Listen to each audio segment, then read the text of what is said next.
Graça e paz, cara amiga, caro amigo que acompanha diariamente a nossa meditação sobre a Palavra de Deus no Santo Evangelho nesta quinta-feira da 14ª semana do Tempo Comum. Dia também em que celebramos na liturgia a memória de São Bento de Núrcia, São Bento de Norcia, cidade daqui da Itália onde ele nasce no ano 480, se educa em Roma, depois se retira em vida de consagração a Deus na região de Subiaco, depois funda também um mosteiro em Monte Cassino, mosteiro que existe até os dias de hoje. São Bento escreve a famosa regra de São Bento. São Bento é responsável por aquele princípio muito conhecido, reza e trabalha, ora et labora, e os seus monges realmente promovem a base de uma revolução da Europa em todo o período da chamada Idade Média, onde os mosteiros são centros de vida espiritual, mas também são centros de vida social, de vida econômica, de desenvolvimento, centro de conservação de uma cultura da qual, até os dias de hoje, a Europa vive. Não sem motivo, o Papa Paulo VI, no ano de 1964, declarou São Bento patrono da Europa. Então hoje é dia em que também se recorda São Bento. São Bento que popularmente também é muito conhecido por aquela famosa medalha de São Bento, onde está inscrita uma espécie de oração de exorcismo, onde se repele a força do maligno e se proclama a força da vitória de Cristo sobre todo o mal. Minha amiga, meu amigo, hoje a liturgia nos apresenta o Evangelho de Mateus, no capítulo 10, versículos de 7 até o versículo 15. Estamos acompanhando Jesus, que enviou os 12 discípulos seus com a tarefa missionária de anunciar a presença do reino por todo lugar onde eles estivessem caminhando, estivessem passando, curando os doentes e, antes de tudo, expulsando o espírito do mal. Nesse sentido, também nessa memória de São Bento, recordamos esta que é uma tarefa que Jesus entrega aos seus discípulos, a cada uma e a cada um de nós que acolhe o seu Evangelho. Continuando então o texto do Evangelho que iniciamos ontem, Jesus fala então para esses 12 discípulos que ele envia em missão. Como nós ouvimos no domingo passado também, tinham aqueles 70 ou 72 missionários que Jesus enviou em missão, enviou como tarefa missionária. Não apenas os 12 foram enviados, os 12 discípulos, os 12 apóstolos que Jesus convivia mais tempo. Ele também enviou outros, como nós ouvimos no Evangelho de domingo passado, o Evangelho de Lucas. E com isso, o Evangelho quer dizer que o envio é para todos os que recebem a graça do batismo. E é para todos no sentido de que todos os povos também são destinatários do Evangelho de Jesus. Apesar de ontem, esse texto que nós estamos lendo de Mateus, Jesus dá recomendações muito precisas de não entrarem em cidades de samaritano, de não se perderem em conversa com as pessoas pela estrada, e nós reforçávamos na meditação aquela consciência de dizer que há momentos, ou sempre na nossa vida, é preciso saber priorizar as coisas. Para tudo no seu tempo. Como diz a Sagrada Escritura, para cada coisa neste mundo há o seu tempo.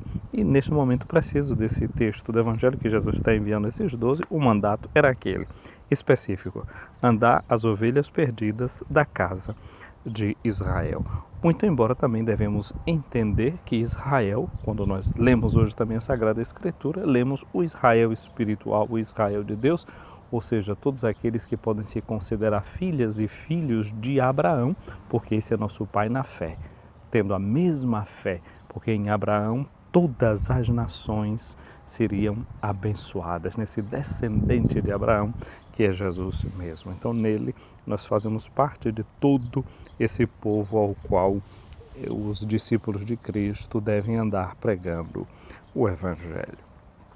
Jesus alerta no texto de hoje: em vosso caminho anunciai, o reino do céu está próximo. Curai os doentes, ressuscitai os mortos, purificai os leprosos, expulsai os demônios. Nós falávamos já dessa atenção para esse curar os doentes, que aqui a gente pode traduzir tranquilamente com cuidar, o cuidado que nós devemos ter para com os nossos doentes. E aí a gente aqui não é preciso querer fazer milagre, não, é ter cuidado. Aquele cuidado que você pode ter como médico, como enfermeira, como pai, como mãe de família, esse cuidado por uma saúde integral, que não é só cuidar do corpo, mas também cuidar da mente, é também cuidar do Espírito. Ressuscitai os mortos. Você se lembra como eu tenho insistido que no Evangelho de Mateus, quando Mateus se levanta, que está ali no telônio, digo que o verbo anastasa é o mesmo que é esse verbo aqui para falar de ressurreição. Então, ressuscitar o morto aqui não é necessariamente pensar em alguém que já está morto ou em estado de putrefação, que a gente deve chegar lá no caixão e querer levantar a pessoa. Não se trata pura e simplesmente disto, mas é ver que há certas situações na nossa vida, no mundo, que são situações de morte, é despertar as pessoas dessa situação de morte também, onde elas se encontram, fazê-las levantar-se e entrar também no caminho e caminhar também. Expulsai os demônios. Essa palavra aqui é fundamental. De graça recebestes, de graça deveis dar. Esse é o critério que o missionário deve ter na sua vida. Não se trata a missão de um balcão de negócios, de um toma lá da cá, de um anunciar o reino querendo receber em troca alguma coisa. Jesus alerta claramente: não leveis ouro, nem prata, nem dinheiro nos vossos cintos, nem sacola para o caminho, nem duas túnicas, nem sandálias, nem bastão, porque o operário tem direito ao seu sustento. De graça recebeste, de graça dai, mas aí a gente pergunta, mas e o missionário do que vive? Vive da graça. E a graça vai depender da mediação daquelas comunidades que acolhem o missionário. O operário tem direito ao seu sustento. Quem deve sustentar o missionário? Em primeiro lugar, sustentar o missionário Deus mesmo, com a sua força, com a sua graça. Mas Jesus está enviando os seus discípulos para formar uma comunidade de irmãs e de irmãos. Então, como irmãos, a comunidade que recebe o missionário deve se sentir também responsável por ele, na sua acolhida, na sua manutenção. Em qualquer cidade ou povoado onde entrardes, informai-vos para saber quem ali seja digno. Hospedai-vos com ele até a vossa partida. Então, esse é um critério que Jesus dá, de procurar essas pessoas que sejam dignas. Mas nós sabemos já na prática de Jesus, onde foi que Jesus esteve muitas vezes. Ele entrou na casa de Zaqueu, ele entrou na casa de Mateus, ele entrou na casa de pecadores. Então, esse ser digno aqui, precisamos pensar direitinho o que é que Jesus está querendo dizer com essa palavra, né? É só ir atrás de quem tenha a boa reputação? Será que é isso? Na prática de Jesus, ele vai ao encontro das ovelhas perdidas. Ele está dizendo, vai ao encontro das ovelhas perdidas. Esses dignos aí, quem sabe, não são esses que estão perdidos, que nós devemos ir ficar também na casa deles. Ao entrar de numa casa, saudai-a. Se a casa for digna, desça sobre ela a vossa paz. Se não for digna, volte para vós a vossa paz. Estamos dizendo que hoje se celebra a memória de São Bento. São Bento, em todos os mosteiros que fundava, tinha geralmente escrito nesses mosteiros, no mosteiro que ele criou e nos outros que descendiam dali, a palavra latina pax, que significa a paz. Esse dever de acolhida, esse dever de hospitalidade que está na base da vida cristã. Se a casa for digna da paz, desça sobre ela a vossa paz. Minha amiga, meu amigo, eu quero desejar que na sua casa hoje também entre essa paz que é de Deus. Toda a casa é digna dessa paz, se dentro dela habita um homem e uma mulher de paz. Entrou paz na casa de Zaqueu, entrou paz na casa de Mateus. Não é porque estava tudo reguladinho na casa deles, é porque entrou Jesus. E é porque eles abriram o coração para acolhê-lo. Então nossa missão é essa, é ir. O mais faz Deus.